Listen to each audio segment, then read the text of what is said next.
Thank you very much for joining me on the Voice of Job Seekers. This is Mark, and welcome back to the show. This is the first time you're listening. Thank you very much for pressing the button to play the show. Of course, you can always find out more about me through the voiceofjobseekers.com, or you can go and you can follow me on LinkedIn, on Twitter to watch for my updates, which I try to update several times a week, even several times during the course of a day, especially when it comes to Twitter. You can call me at 708-365-9822 to leave a message about the show, or how you like it, how you don't like it, or if you want to chime in on a discussion. If you're a career coach or career service professional giving advice, working with job seekers in some kind of capacity, you have something that you want to say, add to the discussion, go ahead. Mention your website as well. I can go ahead and put that in the show for the next week. I'll play your comment and give you credit for it so people can find out who you are, especially if you have a different perspective. Then, too, you can also email me at mark@thevoiceofjobseekers.com. Now, I'd be glad to respond to coherent and understandable comments, especially if it's about the show or topics about the show. Today's show is going to be multifaceted in the sense that I titled it Don't Hit the Curb. You'll get that part of it. In the first part of the discussion with my co-host, Keirsten Greggs, and I discuss Don't Hit the Curb, what that actually means. Then I have a discussion with Brandon Mitchell, who we talk about his company, WriteSea. And WriteSea uses a technology to help as a CRM, or customer relationship management system, for resume writers and career coaches. And you get a chance to see that. And the reason why I have him on, because a lot of resume writers and career professionals do have clients, and they have a way to manage their clients, and they are big listeners of the show. So I provide that information and content for them, as well as the final part of the discussion, or final segment of the show. Sonal Bahl and Damian Birkel are on the show, and they've both been on the show in previous episodes where we discuss about interviewing. And I want to particularly play a part, for you to pay attention to the part where Sonal talks about the CPR method that she uses for people in starting with their interview process and helping them interview throughout, and reaching companies and really changing your mindset about interviewing. I think that that's very interesting, and I think that you guys will enjoy that. In the meantime, enjoy the show. I hope that if you have feedback, let me know. Love to hear from you. Thanks. I do remember Stuck Hard by Drake, and people think that's all I've ever heard. And there's argument these days about, is it okay to be a generalist, or should I pick a niche? And the idea of, yeah, the niche is where the riches are. I think it depends. There's no one hard rule of whether you pick something to specialize in, or whether you are able to manage several different areas. I think just go all in and master all as much as you possibly can. Is what you tend to master is going to get you, not particularly that you just pick one. I pick one because I'm just that simplistic. There are other people who do several other things, and I think that's okay. Yeah, I like that because even the next verse, I'm just trying to swerve without hitting the curb. He's saying, "Don't put me in a box. Like you worry about yourself. I'm going to do what I'm going to do, and you know, it's all good." And I like that. Try different things. I wish I had tried more things, different things outside of just talent acquisition when I was younger. I had short-term projects and I got to do things that were in compensation, got to do some projects. I did get to do some HR tech things as far as like picking systems, but I still felt very close to talent acquisition because that's where I felt comfortable. I wish I had put myself out in a less comfortable thing that did not have anything to do with TA. Right. Now, you look at Drake's career, even before he became Drake, he was an actor. Mhm. He was an actor in Canada and actually was an actor on a regular show when he was a teen. Degrassi. Yeah. Is that what it was? Yeah. Yeah, He I was think I saw a couple of scenes from that. I don't think I ever watched a whole episode of it. He was June. that was That reminds me, I wasn't really that big. My boys loved Drake back when he first came out, and he's probably one of the most successful hip hop artists, arguably. Probably you have to talk about him as far as record sales of all time, because I believe he's the only rap artist I know that's had 8 number one albums that has as far as a hip hop artist. But even though I really like his Saturday Night Live stuff, I think I don't watch Saturday Night that, Live. yeah, I watch Saturday Night Live from time to time, but I like it when he's on because he's actually really funny. And I didn't realize he was such a versatile artist in that kind of way. So this whole rap thing don't work out in the next few years, if you know where he's at. He didn't just pick one lane himself. He was able to do several things really well. So hats off. Love Don't it. hit the curb. Just don't hit the curb. It's Don't hit the curb. Very much for joining us on the Voice of Job Seekers. This is Mark, and joining your timeline for a few minutes to have a great talk with my friend Brandon Mitchell, which we had met in Philadelphia. Actually, we even connected about a year or two before that, I think. Yeah, he's the founder of WriteSea.com and Brand Resumes. And want to talk a little bit about WriteSea, even though we had something else we were going to talk about. But I do want to dig into his head about his company and about how he's helping resume writers. And that's what your company basically do. You're helping writers and coaches with their presentation, so to speak, as far as resumes and any of the career materials, right? Yeah, absolutely. So pleasure to be here. Thank you so much, Mark, for having me. So like you said, my name is Brett Mitchell, founder of WriteSea.com. And WriteSea is a platform that, like you said, does help professional writers and coaches better manage their business. It started from just the ingenuity of me, right? Running my own resume writing business way back in the day. I think almost was on my second resume writing business. And if you're ran a business or help folks, scaling and growing can definitely be a little bit hard. So it was built to essentially help folks essentially clear the noise. Managing a business is very complex.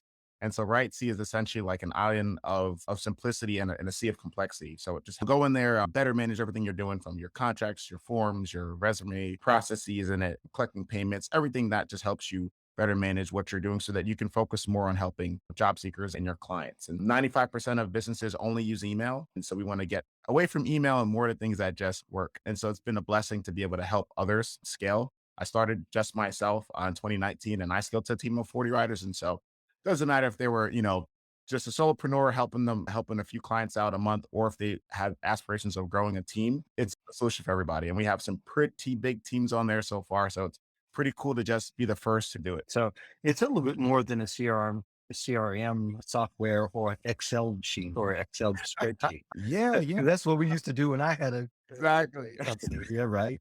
So it's like a three-pronged system. You get like your admin dashboard for you as the business owner or the team. You get your own portal as a writer or coach. So you get to just see all your projects, set due dates, real-time chat with your customers, and build out those type of processes. And then the end users get their own portal where they can log in. And it's pretty cool. It's all custom branded for your logo or your business. And that's where they communicate. So it just improves your like the customer experience, makes things faster. And what we found is that it typically saves a coach like an hour just in aggregate from a start to the finish. So it does all that project management stuff. It does the CRM stuff as well. So you can do like email marketing, build courses on there, text marketing, appointment scheduling. So we replace Calendly, all that cool stuff. And then what's next, which is very exciting, is we're launching a lead marketplace. So you will also be able to find customers on WriteSea as well, probably launching early next month. So very exciting thing for the industry. Okay, so do you provide support around the clock or support in some kind of way with the writers and or people who are founded companies interested in getting more help or more creative ways in using it? Yeah, absolutely. So we do office hours actually every Thursday from 6 to 7 p.m. Eastern time, which is pretty cool. It's kind of dropping hours. I'm big on like software is not the solution. Knowing how to use the software to get to what you're trying to do is the solution. And so education is extremely big for us. We also do 24/7 email support in a sense that if there's an issue, people can email us, we get back to them as soon as possible. And then in terms of just like new ideas and stuff, so we have this video resource library on YouTube. I have about like 60 videos on like how-tos, how to do cool things, tips and tricks, which I think is really important. And it's a lot different than a lot of other things out there that just say, hey, use this and figure it out. We're like, hey, no, let's like this is like a small family here. So let's make sure that you're good to go. But those are the things that we do because it's all about helping other people scale their business and to be successful. I think you're measured by how many people you impact, not by how much money you make. Oh, that makes a lot of sense to me. So what's the difference now between if you were a writer as opposed to back then? What do you think is the biggest thing that it will help you to do or helps people do in general? I think overall it's organization. I think is big. Before you have people using about 8 to 9 different tools to do what we can do in now one, which is very exciting. So if you think about if you have contracts, people had to use DocuSign before Panda. If you wanted to do email marketing, you're using MailChimp or like a HubSpot, right? If you wanted to have a CRM to keep all your contacts, you're using a Salesforce or a Keep. If you wanted to have surveys and forms, you're using Google Forms or a Jotform or something like that. And or if you want to build a course you're using Kajabi. So you have all that. And if you wanted to just manage your projects, you're typically just using email for all your back and forth and all your communications and just combining all that and bring it into one tool where you have to just learn one thing. Let's be honest, people hate learning 1,000 Yes. systems. And so I think it's that ease of mind and just the time saving to put some more time back into the work that you actually love. Because I always say that like writers and coaches, they're really good at what they do, but they're not the best technologists out in the world. So just simplifying things and making it easier, I think is like the key behind that. And we also found that what we with the tipping feature, which is pretty cool. And so Oh, people actually get tipped for doing great work. We sit there, we help C-suites, executives get into their next career. They might be making a 60,000, $100,000 salary increase by working with us. Surprise, like they're really happy about that. They really care. And so I don't think tipping was a big thing in the industry, but what we found is that people love to tip career coaches and writers. And I think the highest tip we've heard right now is like $279, which was just an addition to helping them out. So pretty cool. So we're finding things like that, that not only is a platform helping you better manage what you're doing, but it also puts more money in your pocket. Pretty cool stuff. great. Great. I know you've got to go because you're talking to high school students here in a few minutes. But if people want to know more about you and what they need to do to find out about this, about the project, about writesea.com, that's right. Right. That's Yeah, absolutely. WRITESEA. Yes, just go ahead. We'll go over to WriteSea.com, book a demo. You can try it out for $1. We have a free trial, or you can reach out to me. I don't bite. We're fairly friendly. If you think about tools and technologies, or if you just want to have a chat, we do love to talk to people. And got some pretty cool things. And just check out our YouTube, or just add me on LinkedIn as well. Great. Well, I know you got to run.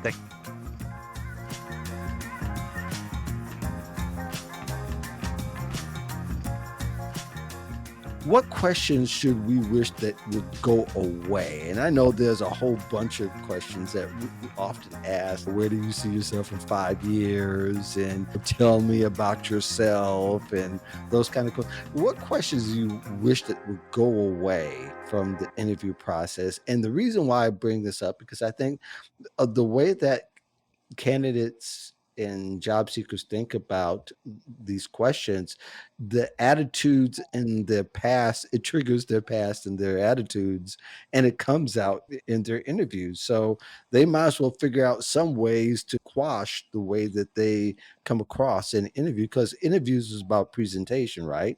Whoever has the best presentation often wins. But if yours is full of ghosts and the interviewer can sense that, then it may not end up well. But to help us expose some of this, what would you say? What answer, or better yet, what question you wish would go away because of the answer? Maybe it's a better way to phrase that question. Damian, I'm going to start with you because you obviously have got this nailed already. I don't know why people do it. Google does it, Facebook does it, but some of these ridiculous gotcha questions. How many ping pong balls fit into a DC-10? Or can you tell me, please, how many light bulbs are in Midtown Manhattan? Now, I understand that those are to put a person on the spot to see how they can react to a very disorienting situation and see how quickly they react on their feet. But having been asked questions like that, you could have been in a great kind of space with the interviewer and feel really good. And then such a question like that is so jarring to most people, not every interviewer, that it can undo such a good impression that you've built throughout the interview. And it's really not necessary. It puts the interviewer here and it puts the person being interviewed all the way down at the bottom. And again, I understand why they do it, but I would think that any person who's ever been interviewed would wish that trick questions would go away. That's a great point. And I'm not sure. I've seen some trick questions in my past, and I've been on the other end of some quick trick questions. But not only they are turn off, but it tells a lot about the person that asks it because they're looking for something that's not there. And very often, I think it's more of a fishing expedition. I don't know how you feel about them. I was gonna start with them, but Damien already stole my thunder. How many pens can you fit in a house? Oh my God, kill me now. It's either like these, or I call these butt questions boring, either boring, unoriginal, or traditional. It feels like someone in the 1950s, I'm pretty sure this is true. I'm not making it up. Someone in the 1950s or early 1960s wrote an interview handbook. These are the top questions to ask. And for some godforsaken reason, this handbook has been passed on decade to decade till to 2021. And we have a hangover from that book or set of books, and we're still continuing to ask those questions. We are not questioning them. For example, what are your greatest weaknesses? Okay, you want to know that? Find out what they failed at. There is a way to ask. Behavioral questions are there. You can get the outcome without being so pointed. I just met you 20 minutes ago and you want to know what I'm weak at? Like, how weird are you?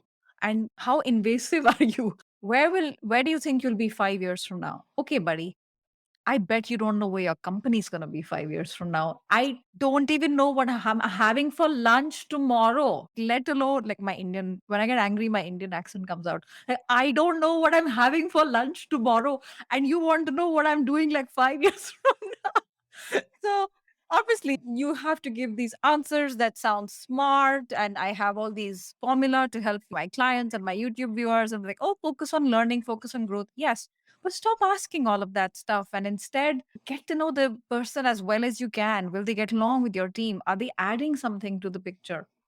Not culture fit, but culture add. Are they bringing a new set of eyes which you don't have, etc., etc.? So, that hangover, like somebody's just got to drink some avocado juice and get that hangover out and face the world we live in. Because the pity is, young people are also being trained on those ways of interviewing. 21, 22-year-old who's getting into HR or recruiting is still asking those questions. And I hope people start questioning that more and saying, hey, there's a better way.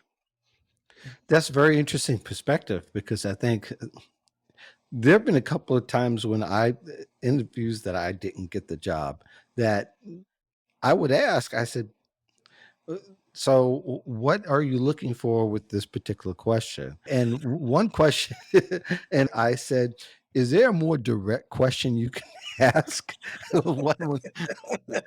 that one got me in a lot. That one was one that I got a job with because one of my mentors actually asked that question in a whole different scenario. But I said, is there a more direct question? Because one, interviewers are not trained to interview. Maybe 1 or 2 out of 10 are, but everybody else, they're not. In fact, it's the last thing on their list. They don't want to interview because they know interviews suck. Yep. They know interviews suck, and they know that because they went through the company, interviewed that same guy, and said, "Oh, he's gonna suck, and I don't want to be a part of it, but I got to now." But the other half too is that sometimes they're just like, "Tell me about yourself." I hate it. I understand the purpose. I know you want to get people to talk, but it lacks any kind of depth that you're looking for. It never ends the way that nobody's ever been impressed by saying, wow, I love the way you told me about yourself. Nobody's ever stopped with that. Have you guys? No, I haven't. You might be okay. They speak well, but that was just the first question. It's just And the there are first, times yeah. that I go, but nobody just stops and say, I'm really impressed with that. In fact, for only so long you can keep a poker face because most of the answers are horrible. But the other one that bothers me is what is your greatest weakness? Yeah. First of all, how can greatest and weakness go together? I don't know what logic so I get where people want to go. How many of those times you really get the truth out of someone? Unless it's Superman said, my greatest weakness is doggone it, is kryptonite. Other than that, anything else it dissipates in air. And it doesn't mean a whole lot. Because nobody makes a decision based on somebody's greatest weakness unless they completely botch it. Say, yes, I stole some money once. Oh, okay, this is not a confession. But really, and you've been in those rooms, I'm sure you guys have, because you've done it thousands of times, where you've interviewed somebody and somebody just confessed to a crime or something near to a crime. I have clearly not been hanging out in the same fun rooms as you guys. Nobody confessed to a crime when I Well, it may not be steal a bank or something, but somebody once confessed to me that they were sued, that they sued the company that they worked for because of X, Y, and Z. That's not something you want to come out in an interview, but it happened. It Yeah. happened. Of course, we couldn't hire that person, but doggone. So all that to say is that there's just some questions that really don't have any depth to it other than it's something that somebody just passed on to them because it was a good idea. They don't know what to ask. So that's what the greatest weakness is. Tell them about self. Those questions. It just gets Yeah. passed on, but there's no depth. There's no reason. They gotta go. Yeah, absolutely. But I think at the same time, I think job seekers need to become savvy at asking those questions because you're going to get to ask the questions that really Yeah. suck. Yeah. And the weak, Go ahead, so Damian. I was going to say, and the weakness question is to lose from the standpoint is there's another trick question. If you tell them what you're really weak at, then in many cases you can knock yourself out of the interview. If you come up with a clever response, if you were to talk to the people I work with, they tell you that I work too hard, then the interviewer is thinking bull crap. So there is no really good way to answer that question. It's a lose. Yeah. So why stop? You're killing me. But Yeah. anyway, But and I think there was an exercise that I was a part of years ago where we would ask to help people interview. We asked them the worst questions possible. And it was like a panel interview and it was a mock interview. But the whole idea was for them to answer in the worst way so that it could come out and be trained because people really get more out of, and we found at that time anyway, in the situation we were in, we found that people need to have the worst come out so that it could be dealt with, they could get trained on it, and it can go back and recalibrate their answers. And I think that it was an excellent strategy for that particular situation because most people, they're terrible at interviewing. They just are when you come into it. Some of the comments that Nashika says that my weakness is interviewing. Yeah, if we're all honest, all of us are really, because it's not set up for us to succeed. It's a cattle call. It's to find out who would be the better of the worst candidates in some sense, or might be the best of the worst or something like that. It's perspective. We get it. Tegan says that she says it loves companies like Salesforce who set candidates up for success.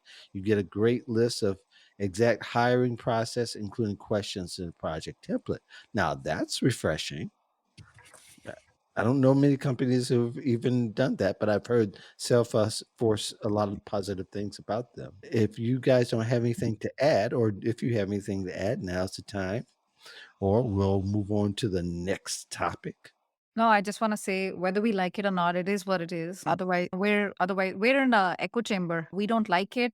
We bash these questions up, but as an active job seeker, you got to know the rules of the game so you can know which ones to break, which ones to keep for yourself. And people like Mark, people like Damien, people like myself, we do have certain ways to answer these boring, unoriginal, traditional questions.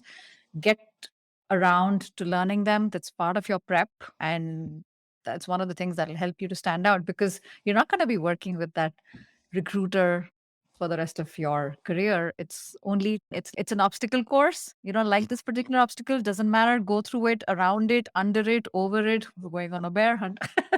And then get to the other side, because eventually it's more about the destination. Yeah, I think it is true. It is more about the destination. I think more people realize that. But I think going back to some of the things, people don't get that because it's hard to, unfortunately, there's pressure to perform.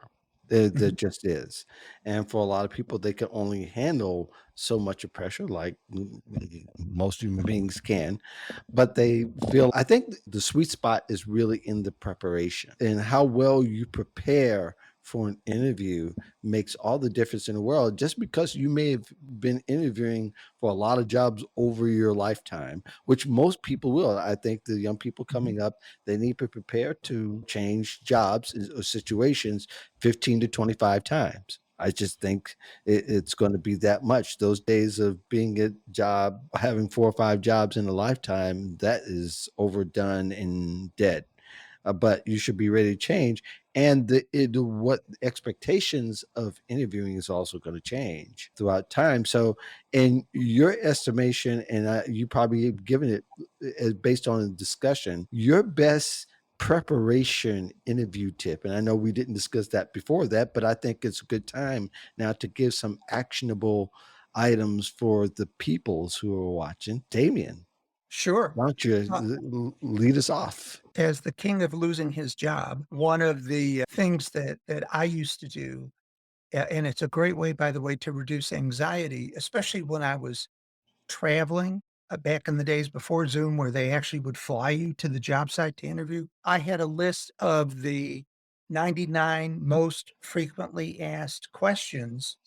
And while I was traveling, I was quizzing myself. And then the night before the interview, I'd quiz myself, but also make sure I went to bed relatively early. And by having answers to whatever it is, top 25, top 50, top 100, whatever you're comfortable with, just by having answers to those questions, 9 times out of 10, the question that you're dreading the most will never get asked. And if it does get asked, you will have already worked out an answer in one form, shape, or another, because ultimately, this is your interview.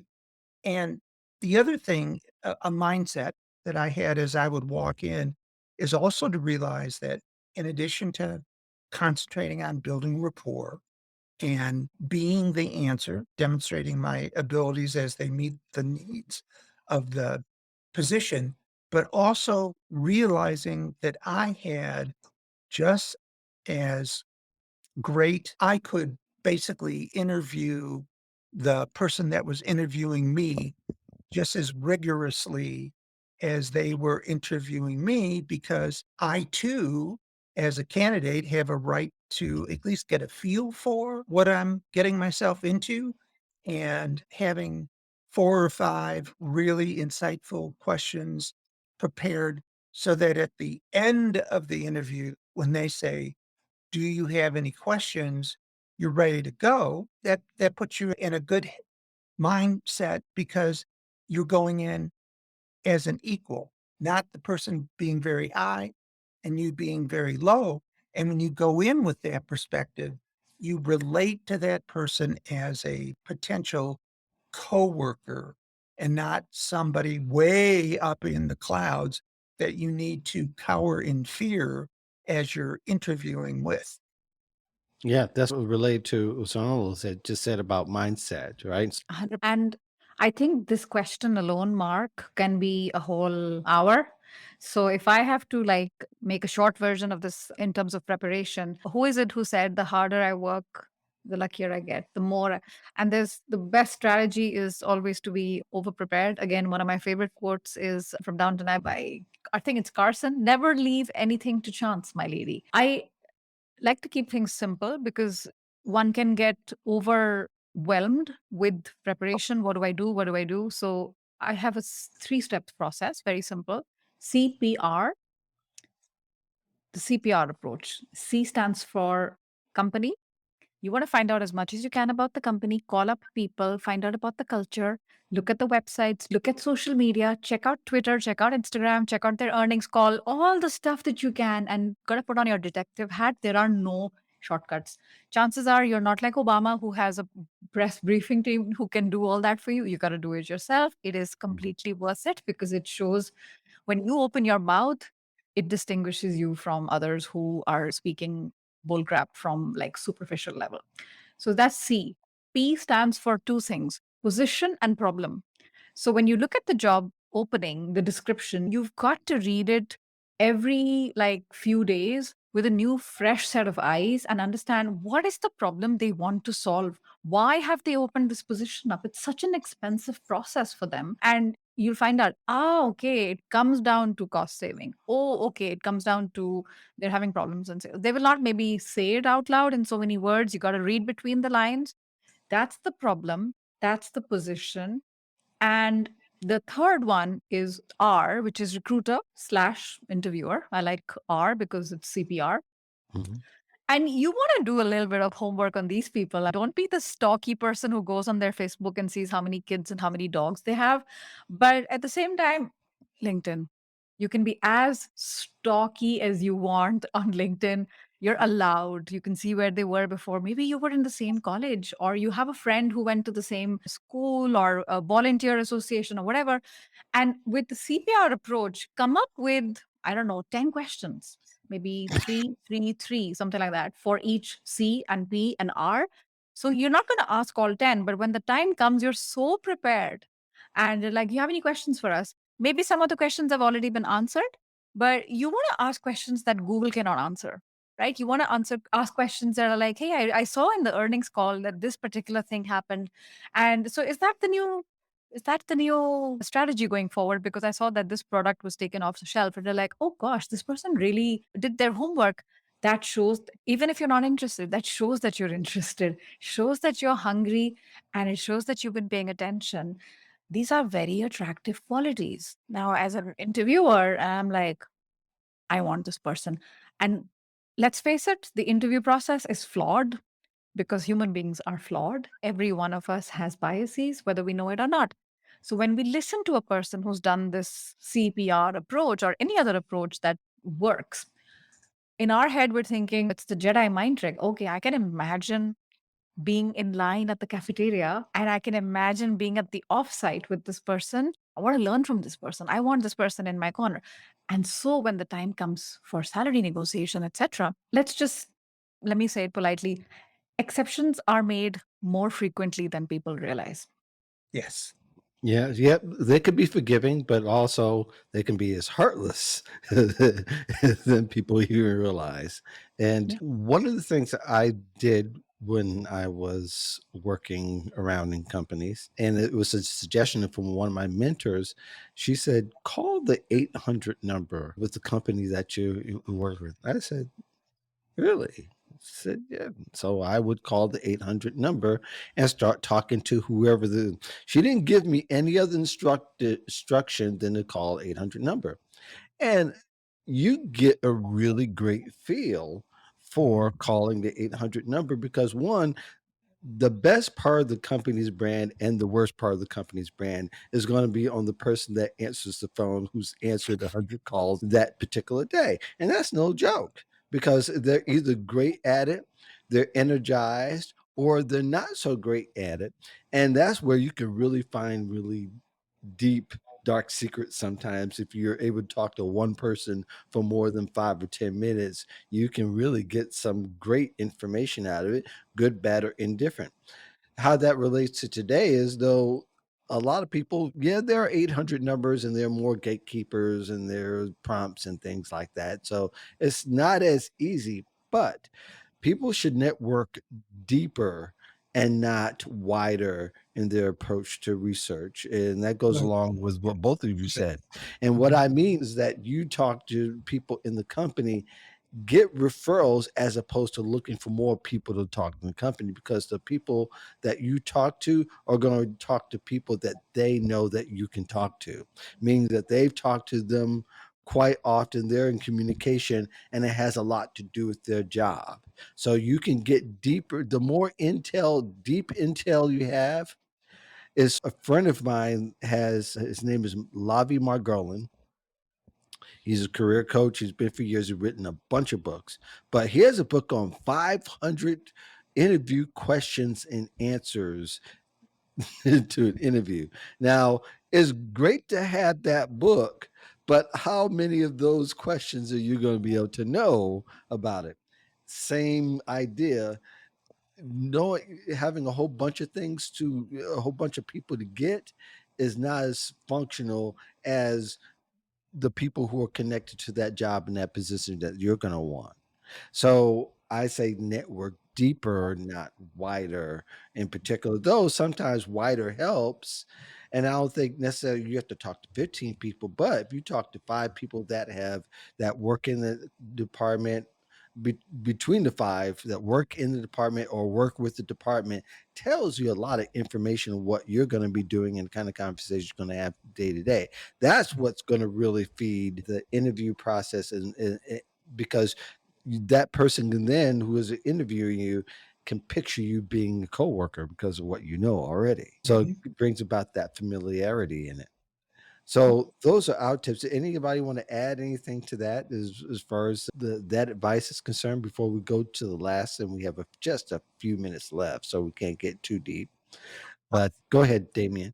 I was going to say, spending that time on LinkedIn, finding common links, and just having that information and any other intel that you have when you're in conversation with a person. And remember, it's only 30 minutes. Maybe you get a 60-minute interview, but not really anymore. But you just don't know what's going to resonate with that person. I was purely on an informational interview, and I happened to mention the fact that in addition to his nonprofit division, he also had a for-profit. This was a architecture, and that completely changed the whole feel of the interview. And he just stopped and he said, "I have to tell you how impressed I am and how much you've researched me and know about both companies. Most people know about the nonprofit end. Very few people know that the building we're sitting in is something that I completely rehabbed from bricks up." So my point is, spending that extra time, picking up those little tidbits, not only makes you a better interviewer, but it also shows the depth of your preparation, because again, you have these little talk points that you pick up as you go along. And many times your talk points will naturally work their way into the conversation. So it doesn't look like you're forcing it. And you will come across as a much stronger, more enthusiastic, more authoritarian in terms of your area of expertise, and more genuine. And one question that's always in the back of every interviewer's head is, will this person play well in the corporate sandbox? If I like you, I may hire you. If I don't, I won't. Yeah. Totally. Let's go on to the last question. I think this is one where people also struggle, is what to do after their final interview. You've been told that you're the one of the main considerations. People know what not to do and what to do sometimes. And I think some people will get confused on what not to do. And it's going to be different for every single person, right? Mm. So in your estimation, what people shouldn't do after an interview, after they had the final interview? So this is where it gets tricky because Yeah. how long are you going to wait? That's the thing that is not in your control. And as much as we can, we do like some sense of control. That's the way we are as human beings. What not to do is completely disappear and ghost. So let's say they come back 3 weeks later. It's been 3 weeks. Anything could have happened in this period of time. Maybe they found someone else. I don't know. So keep in touch. And it can even be like an email. Hey, listen, I absolutely loved meeting you. No matter what happens, but I obviously hope that I get this job because I think I'm the perfect fit because of reason one, reason two, reason three. It's been an absolute pleasure meeting with you, and I can't wait to hear what the next steps are. So you got to make the ask and not be shy. Many a slip between the cup and the lip. It's not over till the deed is done. And these days, people don't even say till the contract is signed. It's first day at the office. That is when you know it's actually first paycheck. I think, Mark, it was you who said that when you came on my live stream. That is the process starting and the process ending. Don't ghost, don't disappear, don't be shy, make the ask. And it's just another reinforcing thing about I gotta get Damien. He's the right guy for the job. Did you read that email he sent? We're always seducing them because of the cover letter and all. Hey, it's coming to an end. Irrespective of whatever happens, you still want to be their number one. Yep. Yep. Damien? Just a couple of other things that kind of add on. If you are so lucky as to have one or two offers all coming in at about the same time, you can slow one down and speed one up by a simple phone call.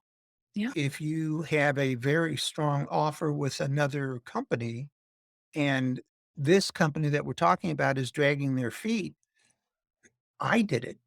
Pick up the phone and you call me and say, "Hey, listen, just want to let you know I have an offer in writing from one of your competitors, but I really want to work for your Yeah. company more, but I'm going to be in a position of having to make a decision here in the next week. And I didn't think it was fair for me to make a decision with another competitor of yours unless you knew it first." And that's how you find out how serious they are, because if in fact you are the person, they will find a way to get an offer to you very quickly because they don't want to lose you. If you've made it to that final tier and an offer hasn't come and it's been 3 weeks, 4 weeks, then you can pretty well assume that something has happened on the inside, or there is another candidate that has surfaced and is now being entertained in your absence. Don't be afraid, as was said, to ask for the job, reinforce the reason why you deserve the job, and don't disappear. One thing I used to do when I was waiting for an offer is I found another touch point, and that was found. Now, this is old school, but I found an article about something that we had talked about. And I ripped the article out. I put a little yellow sticky on it and sent it hand addressed to the person and just said, "Mark, saw this article. Remember, we talked about this, thought you might enjoy." And then Good. Yeah. sent it to him. Yeah. And I Yeah. got a response. Yeah, yeah. Oh, those kind of things. I think one of the things that people often do, rather than they not do, is that they are still like that. They remain static. They tend to do nothing, and they think that they don't want to mess anything up, so they don't go anywhere, Mhm. and they'll wait on the one company. And I say, even if you get a final interview with one company, there's nothing wrong with starting an interview process with another company. And even I'm beginning to think, even if you get the offer in your hand, that you should still continue to Yes. interview and Yes. even still try to get another offer. And Yes. it's okay even if you Yeah. say they ask you when you can start at a date where you have some time to use some of those techniques you all have said to try to speed up the other ones to try to get to make it sense. You have to play you have to be non-sentimental again Yeah. about the one company that You're not cheating. You're not they married show and you're they're not showing cheating. you affection. They're giving you flowers and candy, and you can't be fazed by that because it may be misleading. You may be, it may be an abuser. It won't end well. It won't end well at all. And I guess it should be in the conscious and mindset of most people today, especially when the competition is dense. It is very thick, and people maybe aren't as desperate, but there'll be those who will be willing to do more than you if you let them. That's why you can't sit and wait for a company act. You got to keep it moving until you walk through that front door the first day. And I would even argue, even then, as I always say, a job search is a lifestyle. And Yes. just because you walk through the door and you go through the onboarding, maybe you may need to be quiet for a hot second, but not for all that long.